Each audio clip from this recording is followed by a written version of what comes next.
Чираттагы кытлау сәламен Самара өлкәсе Сызрань шәһәренә очрабыз.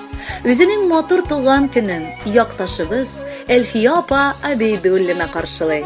Аны матур гомер бәйрәме белән Урта Терешка авылыннан сеңелләре Гөлия Абдрахимова һәм Фирүзә Джумаева гаиләләре белән кытлыйлар. Безнең кадерле апабыз озак еллар инде Сызрань шәһәрендә гомер кичерә. Шул 30 ел гомерен ул ашыгыч ярдәмдә хезмәт итүенә багышлады. Халык сәламәтлеге сагында торучы киң күңелле фәрештә ул. Юкка гына һөнәрен сайлап алмаган ул. Шул кадәр кешеләрне яратып, улы йөрәкле апабыз барыбызга да җылысын җиткерә ала. Кирәк вакытта безгә киңәшен дә бирә. Беренчеләрдән булып кайгыда да, шатлыкта да ышып җитә. Уллары Рафик белән Маратка да сыкланып туеп булмый. Бик акыллы балалар булып үстеләр. Килене Руфия белән дә бер авыздан булып, матур яшәп, сөекле оныгы Рөстәмчикка шатланып торалар.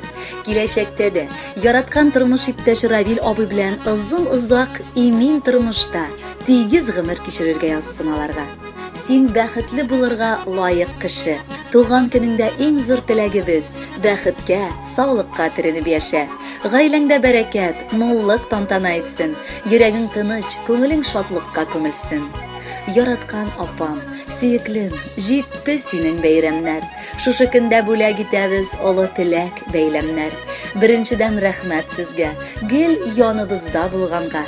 Бер кайчан гаеп эзләми гел безне аңлаганга. Безнең өчен син иң якын, иң хөрмәтле кешедер. Белмим бу дөньяда икән туганнарсыз нишлидер. Шөкер Раббым, син бар бездә. Туя алмыйбыз шатланып. Бүген менә бәйрәмеңдә йөрибез канатланып. Кытлы булсын, матур булсын бу матур туган көнең. Бездән бүләккә күркәм җыр кабул иткән мизгелең. Кадерле Әлфия апа, туган якларыгыздан назлы кытлау сәламен матур җыр дәвам итә. Рәхәтләнеп тыңлагыз.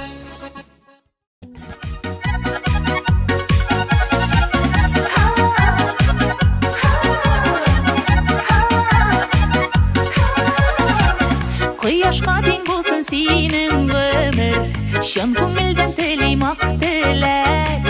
Бәхетле бул сине бар җирдә дә, сәламәтлек йөрсен җитәкләп.